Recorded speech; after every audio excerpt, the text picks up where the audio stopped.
సంవత్సరాల తరబడి ఎన్ని మందులు వాడినా మీ మోకాల నొప్పులు తగ్గట్లేదా? ప్రాణ పెయిన్ క్లినిక్ లో అత్యాధునిక చికిత్స.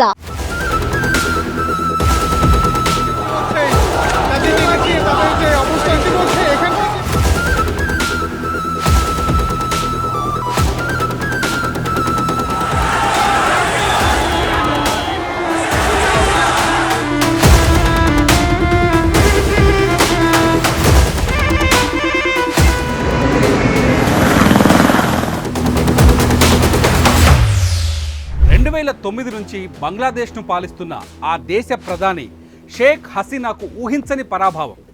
బంగ్లాదేశ్ వ్యవస్థాపక అధ్యక్షుడి కూతురు అయిన షేక్ హసీనా ప్రపంచంలో అత్యంత ఎక్కువ కాలం ప్రభుత్వ అధినేతగా వ్యవహరించిన మహిళగా పేరొందిన షేక్ హసీనా పారిపోయారు.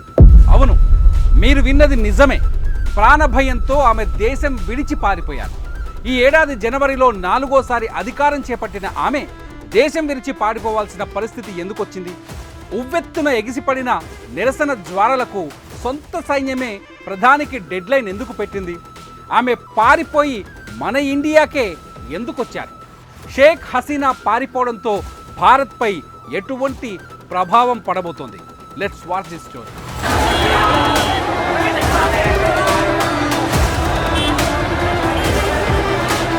ప్రభుత్వ ఉద్యోగాల్లో స్వతంత్ర సమరయోధుల వారసులకు 30% రిజర్వేషన్ల కోటాపై హైకోర్టు ఇచ్చిన తీర్పుతో బంగ్లాలో చిచ్చు మొదలైంది. ఈ కోటాపై భగ్గుమన్న యువత ఆందోళనలు నిరసనలతో కథం తొక్కింది. చివరకు ఆందోళనకారులకు అధికార పార్టీ మద్దతుదారులకు మధ్య ఆదివారం జరిగిన ఘర్షణలు హింసాత్మకంగా మారాయి.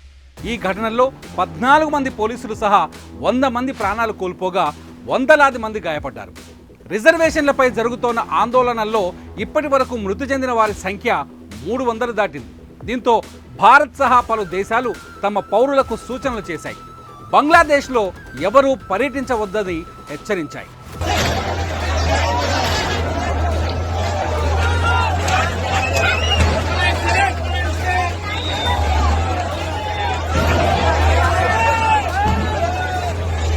బంగ్లాదేశ్లో రిజర్వేషన్లకు వ్యతిరేకంగా గత నెలలో నిరసనలు మొదలు కాగా దేశవ్యాప్తంగా నిరవధిక కర్ఫ్యూను విధించడం ఇదే తొలిసారి. వాట్సాప్, ఫేస్బుక్, ఇన్స్టాగ్రామ్ వంటి సోషల్ మీడియా పైన ఆంక్షలు విధించారు. 4G సేవలను నిలిపేశారు. బంగ్లాదేశ్లో జరుగుతున్న హింసాత్మక ఘటనల నేపథ్యంలో మన కేంద్రం కూడా అప్రమత్తమైంది.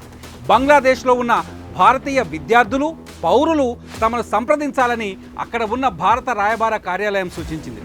ఫోన్ నెంబర్లను కూడా అందుబాటులో ఉంచింది. విద్యార్థులు, భారత పౌరులు అందరూ తమతో టచ్లో ఉండాలని భారత అధికారులు విజ్ఞప్తి చేస్తున్నారు. నెల రోజులుగా బంగ్లాదేశ్ వీధులు నిరసనలతో ఘోరెత్తిపోతున్నాయి. ఢాకాలో లాంగ్ మార్చ్కు సిద్ధమవుతున్న నేపథ్యంలో దేశవ్యాప్తంగా నిరవధిక కర్ఫ్యూ విధించిన పరిస్థితి చక్కబడలేదు. ప్రధానమంత్రి పదవి నుంచి షేక్ హసీనా దిగిపోవాలని ఆందోళనకారులు డిమాండ్లతో దద్దరిల్లిపోతోంది ఢాకా. ప్రభుత్వ ఆస్తులు, కార్యాలయాలు ధ్వంసమయ్యాయి.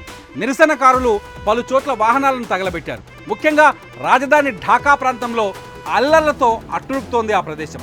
పలు చోట్ల అధికార పార్టీ కార్యకర్తలు, విద్యార్థి సంఘాల మధ్యన గొడవలు జరిగాయి. ప్రధానమంత్రి షేక్ హసీనా రాజీనామా చేయాలంటూ విద్యార్థుల డిమాండ్తో హోరెత్తింది. నిరసనలను అణగదొక్కేందుకు పోలీసులు టియర్ గ్యాస్, స్టన్ గ్రెనేడ్లు కూడా ప్రయోగించిన నిరసన ధ్వని సన్నగిల్లకపోవడంతో బంగ్లాదేశ్ ప్రధాని షేక్ హసీనా వెనుదిరిగింది.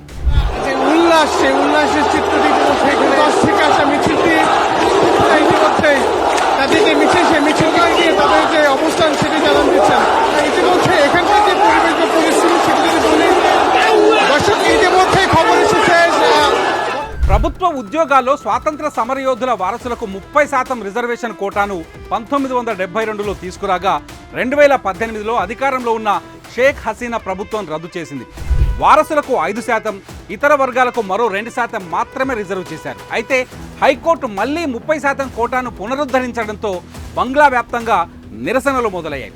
గత నెలలో హైకోర్టు తీర్పు చట్టవిరుద్ధమని బంగ్లా సుప్రీంకోర్టు స్పష్టం చేసింది. స్టే కూడా విధించింది. ఆందోళనలు ఆపేయాలని విద్యార్థులకు సూచించింది. అయితే ఆందోళనల్లో చనిపోయిన వారికి న్యాయం చేయాలని కోరుతూ ఉద్యమం చేపట్టారు. నిరసనకారులను ప్రభుత్వం చర్చల కోసం ఆహ్వానించినప్పటికీ వారు అంగీకరించలేదు. ఇక ఆందోళన చేస్తున్న వారు విద్యార్థులు కాదని బంగ్లాదేశ్ ప్రధాని షేక్ హసీనా ఆరోపించారు. ఇలాంటి వారిని అణిచివేయాలంటూ పిలుపునివ్వడంతో బంగ్లా యూత్ మరింత బగ్గుమంది. ఆదివారం చెలరేగిన అల్లర్లలో 100 మందికి పైగా చనిపోయారు. హింసలో ఇప్పటి వరకు 300 మందికి పైగా ప్రాణాలు కోల్పోయారు. శాంతి భద్రతలు అదుపు తప్పడంతో వెంటనే పదవి నుంచి తప్పుకోవాలని షేక్ హసీనాకు బంగ్లా సైన్యమే డెడ్లైన్ విధించింది. సైన్యం ఇచ్చిన 45 నిమిషాల గడువులోపే ఆమె తన పదవికి రాజీనామా చేశారు. రాజీనామా ప్రకటనకు ముందు షేక్ హసీనా ఢాకా ప్యాలెస్ నుంచి తన సోదరి గణభవన్తో కలిసి సురక్షిత ప్రదేశానికి బయలుదేరినట్లు సమాచారం. బంగ్లాదేశ్ నుంచి పారిపోయిన షేక్ హసీనాకు భారత్లో ఆశ్రయం లభించింది. ఇక్కడే ఆమె సురక్షితంగా ఉండగలననే నమ్మకంతో వచ్చినట్లు తెలుస్తోంది. హసీనా ఢాకా నుంచి అగర్తలాకు పయనమైనట్లు తెలుస్తోంది.